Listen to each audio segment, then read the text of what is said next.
ओमज्ञानतिमिरान्धस्य ज्ञानञ्जनशलाकया चक्षुरुन्मिलितं येन तस्मै श्रीगुरवे नमः। नमो विष्णुपादाय कृष्णप्रेष्ठाय भूतले श्रीमते भक्तिवेदान्त स्वामिनिति नामिने। नमस्ते सारस्वती देवे गौरवाणी प्रचारिणे निर्विशेष शून्यवादी पाश्चात्य देश तारिणे नित्यानंद नमस्तुभ्यं प्रेमानंद प्रदायिने कलौ कल्मषनाशाय जानवापतये नमः। नमो महावदन्याय कृष्णप्रेमप्रदायते कृष्णाय कृष्णचैतन्य नामने गौरतुसे नमः। जय श्री कृष्ण चैतन्य प्रभु नित्यानंद श्री अद्वैत गदाधर शिवासादि गौर भक्त वृंदा। हरे कृष्णा कृष्णा कृष्णा हरे हरे हरे राम राम राम हरे हरे। हरे कृष्णा। आप सभी भक्तों का हार्दिक स्वागत है आज के श्रीमद् भगवद गीता के चर्चा में। हम लोग चर्चा कर रहे हैं श्रीमद् भगवद गीता चैप्टर 1 एंड वर्ष नंबर 26 पे चर्चा आज कर रहे हैं। 25 पे हम लोग कल डिस्कस कर लिए थे। भीष्म द्रोण प्रमुखतः सर्वेषां च महीक्षिताम् उवाच पार्थ पश्यतान् संवेतान् कुरुनिति। तो अर्जुन के द्वारा रिक्वेस्ट करने पे भगवान कृष्ण अर्जुन के रथ को दोनों सेनाओं के मध्य में स्पेशली भीष्म द्रोणाचार्य के सामने लाके खड़ा कर दिए और बोले देखो पार्थ। जब भगवान देखने को बोले तब आज के श्लोक से चालू हुआ कि भगवान के बोलने पे अर्जुन देखना तो चालू किया, लेकिन क्या क्या देख रहा है। हाँ, अब देखिए किस तरीके से देख रहा है। हम लोग ऑलरेडी इसके ऊपर थोड़ा सा मैं हिंट दिया था लास्ट टाइम। अब और इसके ऊपर अब डिटेल में चर्चा करेंगे कि जब हम देखते हैं तो देखना जो है वास्तव में इन आंखों से नहीं होता है। ये आंखें तो जस्ट इंस्ट्रूमेंट। व्यक्ति देखता है अपने कॉन्शियसनेस या कॉन्सेप्शन। कॉन्सेप्ट क्या कॉन्सेप्ट है उसका कॉन्सेप्शन है इस भौतिक जगत के बारे में। उसी को कॉन्शियसनेस भी बोल सकता है। चेतना कैसी है? Material consciousness and spiritual consciousness. भौतिक चेतना, आध्यात्मिक चेतना, दो प्रकार की चेतनाएं होती हैं। ये दो प्रकार की चेतनाओं में भी फिर बहुत सारी विविधताएं होती हैं। भौतिक चेतना भी अनेकों प्रकार की होती है, लेकिन जितने भी प्रकार की भौतिक चेतनाएं हैं अलग अलग वैरायटी की। कुछ भौतिक चेतनाओं को इस संसार में जो है अच्छा माना जाता है, based based on moral principles. नैतिक नैतिक शिक्षाओं, नैतिक मूल्यों से परिपूर्ण चेतना, लेकिन वो भी भौतिक ही है। That is also based on sense gratification. वो भी जो है सो कॉल्ड मोरल वैल्यूज तथा कथित एक्चुअल मोरल प्रिंसिपल, वास्तविक जो नैतिक मूल्य है वो क्या है। हाँ, प्रभुपाद जी बताते हैं the highest principle of morality. What is the highest principle of morality and what is the highest principle of religion. नैतिक मूल्यों का सर्वश्रेष्ठ सिद्धांत क्या है?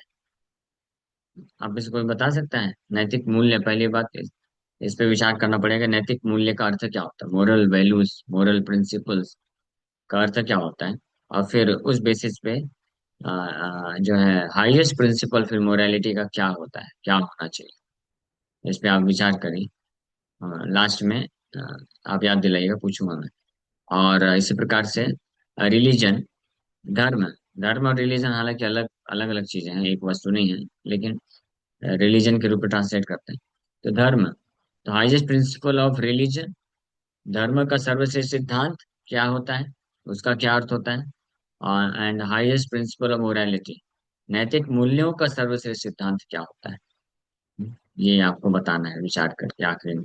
इसके लिए धर्म क्या होता है ये पता करना पड़ेगा, और इसका नैतिक मूल्य का अर्थ क्या होता है। बट एनीवे, यहाँ पे हम लोग ये डिस्कस कर रहे हैं श्लोक में कि व्यक्ति जो है देखता है अपनी चेतना के आधार पर देखता है कैसी किसकी चेतना होती है।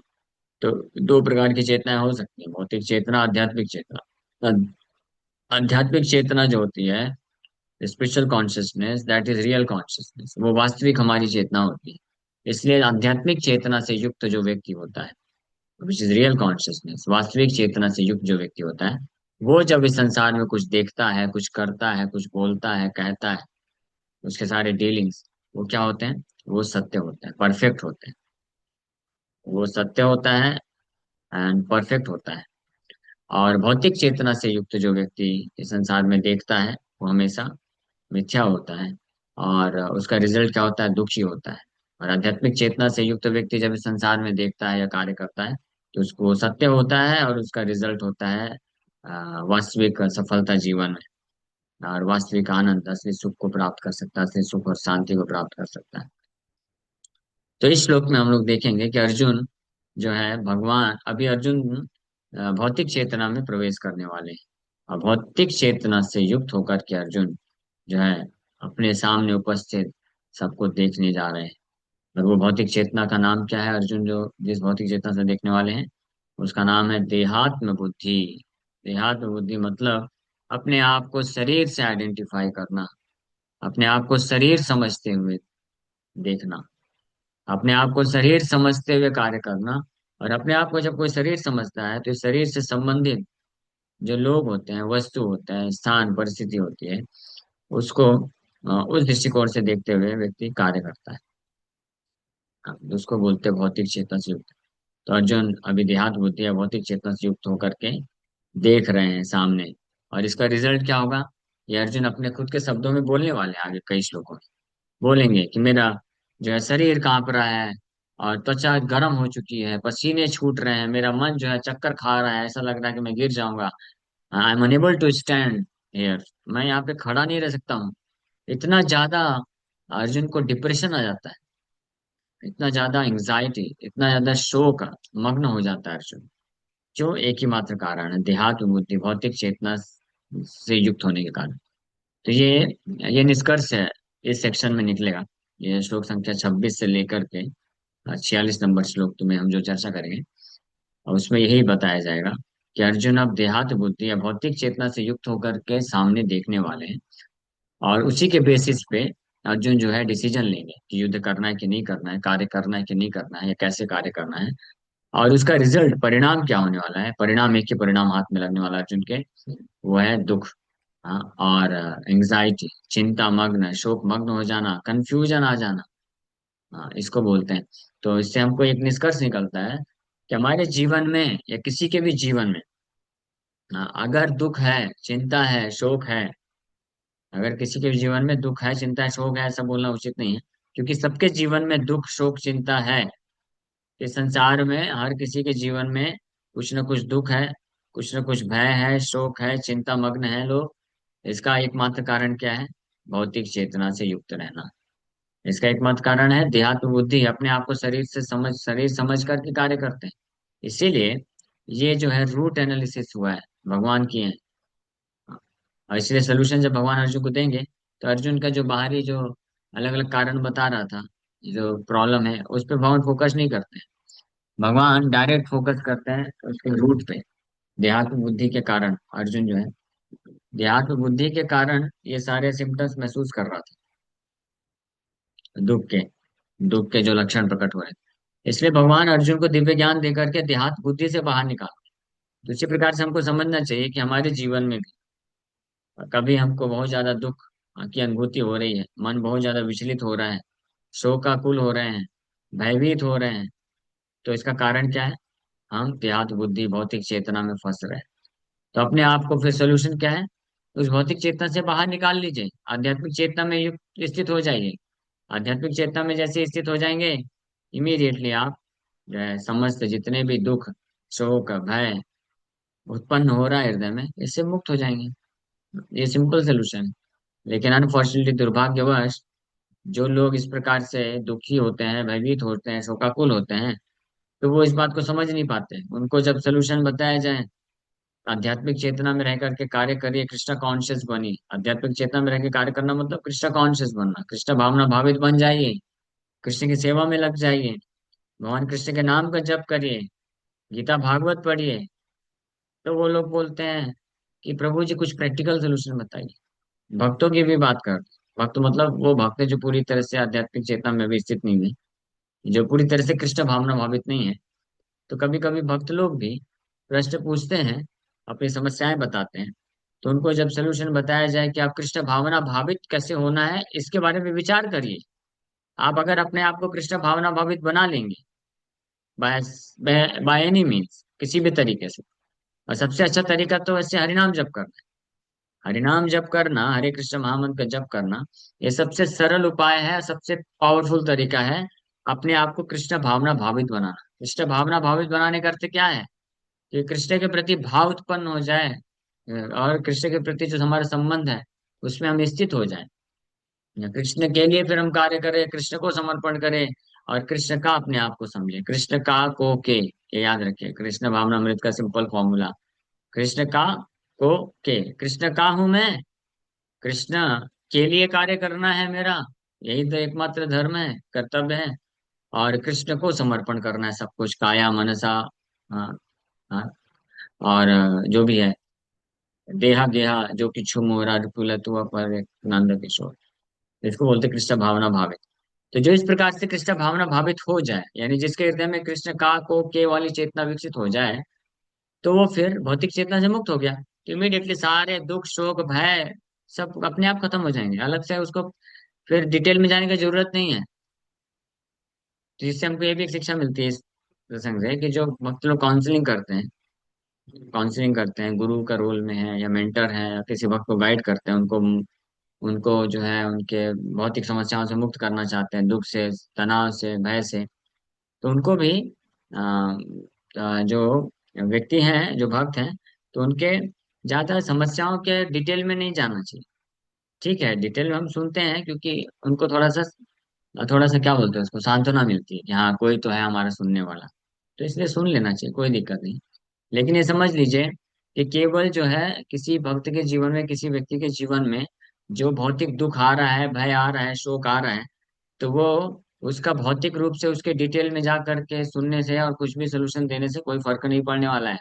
वो उस भय से मुक्त नहीं हो सकता, उस दुख शोक से मुक्त नहीं हो पाएगा, जब तक आप उसको, उसका जो रियल का रीजन है, रियल रूट है, वास्तविक जो कारण है उसके भय का या दुख का, उसको स्पष्ट नहीं बता देंगे, ये ज्ञान नहीं दे देंगे कि ये आपकी स्थिति है क्योंकि आप देहात बुद्धि में है, भौतिक चेतना में होने के कारण ये सब हो रहा है।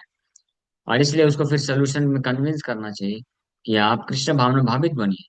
कृष्ण भावना भावित कैसे बनूं?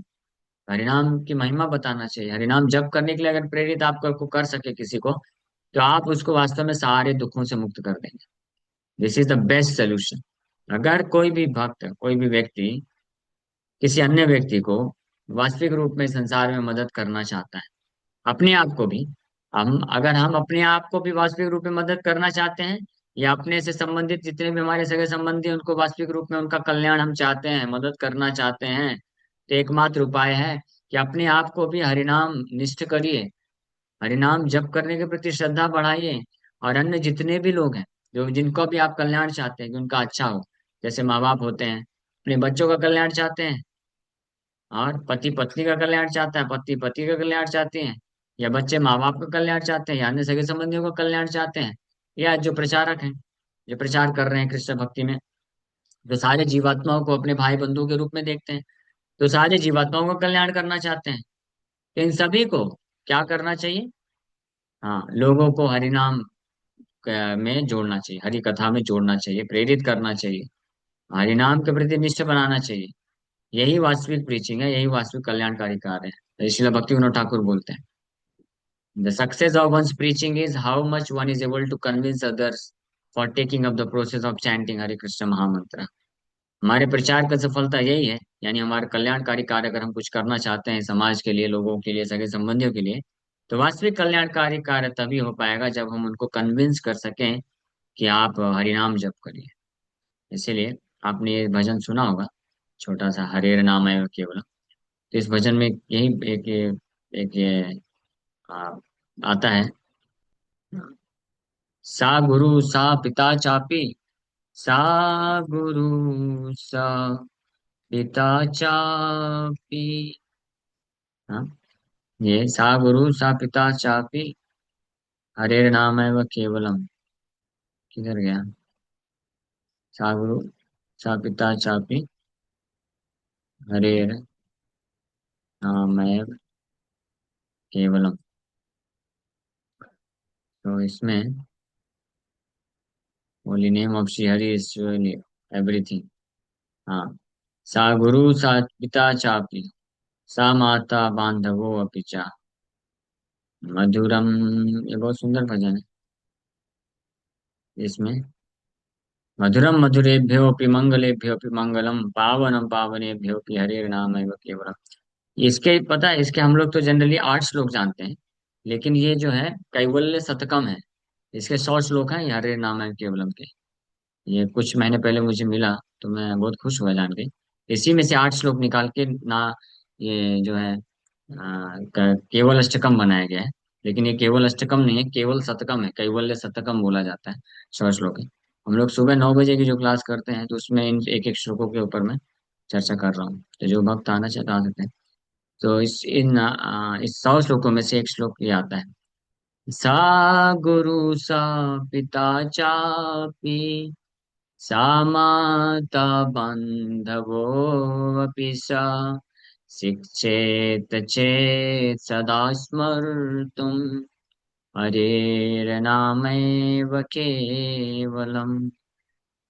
तो इसमें बोला गया है कि वही केवल गुरु है, पिता है, माता है, बांधव है, जो अपने पे निर्भर व्यक्ति को ये सदा यही शिक्षा देता है। शिक्षा यही देता है कि सदा स्मर्तुम हरिर्नामैव केवलम। सदा हरिनाम का स्मरण करो, हरिनाम को याद करो। वही वास्तव में असली पिता है, असली माता है, असली गुरु है, असली बंधु है। तो जो ये शिक्षा दे, वही दुख से मुक्त कर सकता है। तो ये हमको ये जो अर्जुन का ये जो स्थिति चल रहा है, इसमें इस प्रसंग में ये शिक्षा हमको मिलने वाली है ना। पूरे अध्याय के अंत तक जाते जाते यही शिक्षा मिलने वाली है कि अर्जुन के दुखों का कारण क्या था, कष्ट का कारण क्या है। देहात बुद्धि। अर्जुन उस चेतना में आकर के देखने वाले हैं यहाँ पे। तत्र पश्यति स्थितान् पार्थ, पितॄनथ पितामहान्, आचार्यान् मातुलान् भ्रातॄन् पुत्रान् पौत्रान् सखीं तथा श्वशुरान् सुहृदश्चैव सेनयोरुभयोरपि। So there, Arjuna could see within the midst of the armies both parties, his fathers, grandfathers, teachers, maternal uncles, brothers, sons, grandsons, friends, and also his fathers-in-law and well-wishers. So on the battle, तो अर्जुन इस प्रकार से तत्र अपश्यत स्थितान पार्था, पार्थ वहां पे स्थितान खड़ा होकर के, तत्र अपश्यत, पार्थ कुड सी, पार्थ वहां पे देख सके। किनको किनको देख सके? पितृनथ पितामहान, फादर्स, अनेकों अपने पिताओं को देख सके, यानी चाचा और अन्य लोग भी जो हैं। पितरान अतः पितामहान, ग्रैंडफादर्स को देख सका। आचार्य लोग को देख रहा है। मातुलान, मामा लोगों को, मैटरनल अंकल्स। भ्रातरान, भाइयों को। पुत्रान, पुत्रों को। पौत्रान, पोतों को। और सखीन, मित्रों को। तथा ससुरान, ससुर लोग भी को देख रहा है। सूर्यदस, अपने वेल विशर्स। चा, एवं, निश्चित रूप में केवल यही देख रहा है। इस दृष्टि से देख रहा है अर्जुन सामने सबको। अभी दृष्टि उसकी क्या हो गई है? देहात बुद्धि से युक्त हो गई है, भौतिक चेतना युक्त हो चुकी है। जिस प्रकार से कोई व्यक्ति देखता है, मान लीजिए, तो अगर चश्मा पहन ले, ग्रीन ग्लास, हरे कलर का चश्मा पहन लेगा तो पूरा सब कुछ हरा हरा दिखेगा। लाल कलर का चश्मा पहनेगा सब कुछ लाल लाल दिखेगा। तो इसी प्रकार से देहात बुद्धि का चश्मा पहन के जो देखते हैं, तो ऐसे ही देखते हैं। अरे ये तो मेरे सगे संबंधी हैं, ये तो मेरे माता पिता हैं, ये तो मेरे बच्चे हैं, ये तो मेरी पत्नी है, ये तो मेरे मित्र बंधु हैं, ये तो मेरे ससुर हैं, सुहृद हैं। इस प्रकार से देखता है। और इस प्रकार से उससे प्रभावित होकर के, माया से मोहग्रस्त होकर के, अपना पूरा जीवन जो है इसी संबंधों को निभाने में व्यतीत कर देता है। और खत्म हो जाता है फिर इस प्रकार से जीवन। वास्तविक रूप में वो पहचान कर ही नहीं पाता है कि मैं आत्मा हूँ, मेरा भगवान से संबंध है, ये तो सब शरीर का संबंध है। ये सब मैं पूरा जीवन भर जो कार्य किया मैंने, सब ये भौतिक शरीर से संबंधित चीजों के लिए किया। और शरीर तो मैं हूं ही नहीं, शरीर को छोड़ के निकलना पड़ गया मुझे। तो इसको बोलते हैं देहात्म बुद्धि, अपने आप को शरीर समझना। तो अर्जुन सुहृद शैव सेनयोर उभयोरपि, दोनों सेनाओं के तरफ में ये दृष्टि से देख पा रहा है। So on the battle field Arjun could see all kinds of relatives. He could see persons like Bhurishrava who were his father's contemporaries. हाँ, अर्जुन भूरिश्रवा जैसे राजा हुए उनको देखा जो कि उनके पिता के कंटेम्पररी समकालीन थे। और ग्रैंडफादर्स भीष्म एंड सोमदत्ता, भीष्म पितामह और सोमदत्त जैसे अपने पितामहों को देख पाया। हाँ, दादाजी की उम्र के। और teachers like Dronacharya and Kripacharya, और शिक्षक गुरु द्रोणाचार्य और कृपाचार्य जैसे गुरुओं को देख पाया। Maternal uncles like Shalya and Shakuni, मामा शैल्य शकुनी जैसे मामा को देख पाया। ब्रदर्स लाइक दुर्योधना, दुर्योधन जैसे भाई। Sons like Lakshman, friends like Ashwatthama, Lakshman के जैसे पुत्र और अश्वत्थामा जैसे मित्रों को देख पा रहे हैं। Well wishes like Kritavarma etcetera, he could see all the armies which contain many of his friends. पूरी आर्मी, दोनों तरफ, सामने भी और पीछे भी, दोनों तरफ की आर्मी में सब अपने सगे संबंधियों की दृष्टि से देख रहा है। क्योंकि अभी चश्मा किसका लगा दिया है? अभी जो अर्जुन चश्मा लगा के देख रहा है, देहात बुद्धि का चश्मा लगाया है। देहात बुद्धि का चश्मा लगा करके देख रहा है। तो ये जो देहात बुद्धि का चश्मा है, ऐसा प्रतीत होता है जैसे कि माया देवी ने सबको फ्री ऑफ कॉस्ट बांट दिया है और आंखों में परमानेंटली लगा दिया है।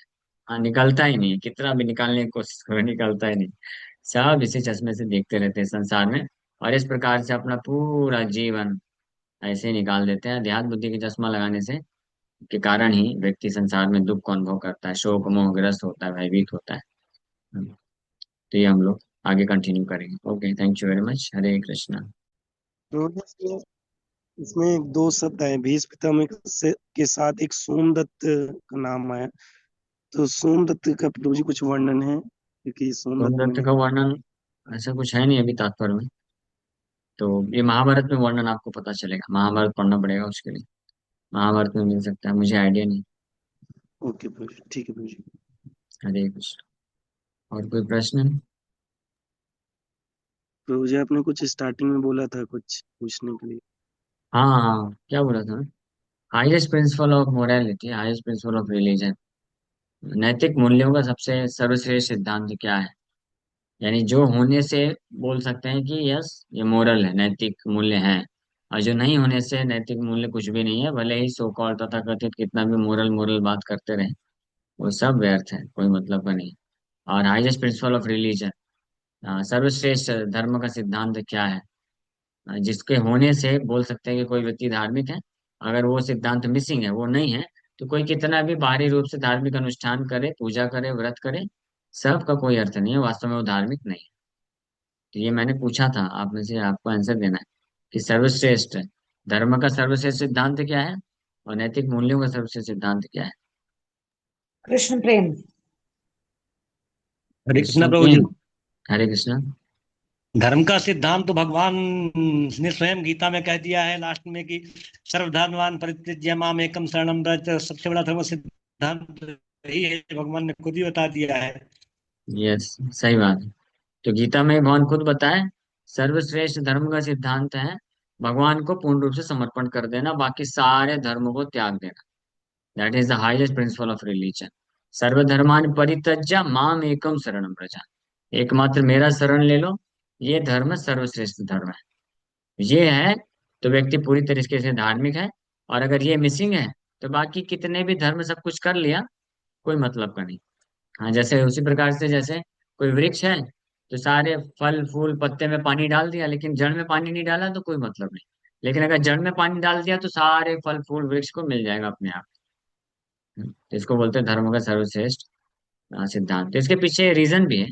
हालांकि अभी समय नहीं, इसलिए हम लोग ज्यादा एलोबरेट नहीं कर रहे हैं। तो कल अगर आप पूछेंगे तो मैं बता दूंगा इसके पीछे क्या रीजन है। ये पूरा लॉजिकल है, हाँ। ऐसे बस ऐसा नहीं है कि हम लोग बस क्या बोलते हैं उसको, बस ऐसे ही बोल रहे हैं। एक तो प्रमाण गीता का प्रमाण दिया ही, लेकिन अगर कोई गीता नहीं भी मानता है ना, तो उसको भी हम प्रूव कर सकते हैं कि कैसे कृष्ण को पूर्ण रूप से समर्पण करना ही एकमात्र सबसे वास्तविक धर्म का सर्वश्रेष्ठ सिद्धांत है। और जो कृष्ण को समर्पण नहीं करता है, वो वास्तव में धार्मिक है ही नहीं, चाहे कितना भी कर ले। उसी प्रकार से दूसरा क्या पूछा था? हाईएस्ट प्रिंसिपल ऑफ मोरालिटी, नैतिक मूल्यों का सबसे बड़ा सिद्धांत। ये गीता का 9वें अध्याय का आखिरी श्लोक वो है, वो बताता है। 9वें अध्याय का आखिरी श्लोक बताता है हाईएस्ट प्रिंसिपल ऑफ मोरालिटी। और जो 18वें अध्याय के आखिरी के जो श्लोक हैं, सर्वधर्म परित्यज्य, ये हाईएस्ट प्रिंसिपल ऑफ रिलीजन बताता है। तो मन मना भव मद भक्तो मध्याजी माम नमस्कुरु, ये जो श्लोक है, ये highest principle of morality. Moral principle, नैतिक मूल्य का अर्थ होता है कि हम किसी की अगर कुछ हम सहायता प्राप्त करते हैं तो उसके प्रति कृतज्ञता रखना, है ना। जैसे नैतिक मूल्य सिखाता है कि बच्चों को माँ बाप के प्रति कृतज्ञ होना चाहिए, अध्यापकों के प्रति कृतज्ञ होना चाहिए, या जो अन्य लोग हेल्प करते हैं, तो कृतज्ञ होना मतलब उनको याद करना, उनके प्रति आभार प्रकट करना, यानी उनको स्मरण रखना। इसको बोलते हैं कृतज्ञता, यही बोलते हैं नैतिक मूल्य होता है। तो सब सर्वश्रेष्ठ जो नैतिक मूल्य का सिद्धांत है, to always remember Krishna and never forget Krishna, निरंतर चौबीसों घंटे कृष्ण को याद रखना, यही सर्वश्रेष्ठ नैतिक मूल्यों का सिद्धांत है। और अगर कोई व्यक्ति कृष्ण को स्मरण नहीं करता है, अब बाकी पूरे उसके संसार के जितने भी लोग हैं, सो कॉल्ड लोग जिनसे कुछ कुछ मदद प्राप्त करता है, सबको सबको आभार प्रकट करे, कृतज्ञ बना रहे, याद करे, वो वास्तव में मोरल व्यक्ति नहीं है। He is completely immoral person because he has neglected the supreme personality of God. हाँ, वो ऐसा व्यक्ति पूर्ण रूप से वो मोरल प्रिंसिपल के नहीं है, नैतिक नहीं है वो, अगर वो भगवान को भूल जाता है तो। ठीक है, तो इसके पीछे भी पूरा रीजन है, तो हम लोग कल चर्चा करें। ठीक है, ये ध्यान रखिए हमेशा, हाँ? क्योंकि बहुत सारे लोग होंगे, जब आप प्रचार करेंगे ना तो बोलेंगे कि बस अपने माँ बाप को पूजा कर लो, सब हो गया। हाँ, बस अपने देश का भक्ति कर लो, सब हो गया, यही सर्वश्रेष्ठ है। बस मानव का सेवा कर लो, यही सर्वश्रेष्ठ है, यही सबसे बड़ी पूजा है, यही सबसे बड़ा धर्म है। मिलते हैं ना, कई लोग मिलेंगे आपको, तो उनको समझाने का कि देखो हाईएस्ट प्रिंसिपल ऑफ मोरालिटी क्या होता है, पहले जानो इसके पीछे सिद्धांत क्या है, तब हम बता सकते हैं। उसी प्रकार से धर्म की बात करेंगे लोग बहुत सारे, कि ये धर्म वो धर्म कर लो। नहीं, हाईएस्ट प्रिंसिपल ऑफ रिलीजन है to surrender fully fully full surrender to Krishna. Okay, तो समय हो गई, फिर विराम करेंगे। Thank you very much. Hare Krishna.